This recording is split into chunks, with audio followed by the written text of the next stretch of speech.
అందరికీ ఓం నమ శివాయ నమః. నేను మీ కళ్యాణ్ నరేష్ అనా. మాకు మరుగుమందు వశీకరణ అని అడుగుతుర్రు. దాని గురించి ఏంటంటే ఇది మరల మతంగి చెట్టు అంట, చాలా పవర్ఫుల్ ఇది. ఈ చెట్టు యొక్క ఆకులు దీన్ని ఇలా తీసి ఇట్లా ఇట్లా అతుకుంటది. మన మనిషికి పెట్టినా కూడా మనిషి కూడా అలా ఆకర్షిస్తాడు. ఇది ఏంటంటే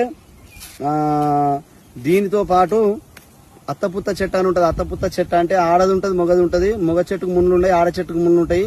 అది ప్లస్ ఇవి కలపడము, మళ్ళీ ఇంకా వేరే కొన్ని కలపాలి. కుక్క పాలు, ఇంకా గబ్బిలంపి, ఇంకొక 5-6 రకాలు కలిపితేనే పనిచేస్తుంది. ఉత్తగా పనిచేయదు లేకపోతే. కానీ దీన్ని మంచిగా యూజ్ చేయాలి, చెడుకు యూజ్ చేయొద్దు. భార్యాభర్తలు విడిపోయి ఉంటారు, లొల్లులు అవుతాయి వాళ్ళకు, అటువంటి వాళ్ళకే మాత్రం యూజ్ చేయాలి. అడ్డగోలుగా వేరే వాళ్ళ కాళ్ళకిళ్ళకి పెట్టి వాళ్ళ జీవితాలతో ఆడుకోవద్దు, అలాంటి పని చేయొద్దు.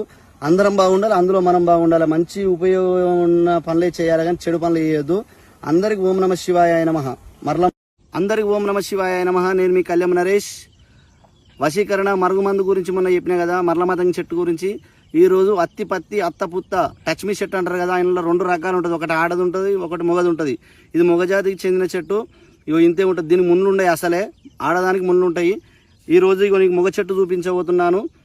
ఇక చూడండి, మోస్ట్ పవర్ఫుల్ మొగది, ఆడది, మరల మతంగి ఇంకా కొన్ని కలిస్తేనే పని అవుతుంది.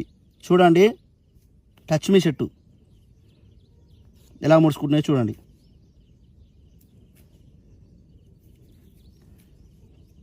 ఇది మొగది, ఆడది మొగది కలిస్తేనే పని అవుతుంది.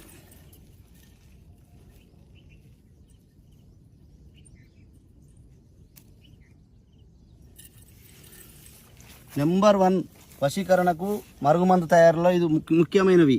ఆడ మొగ 2.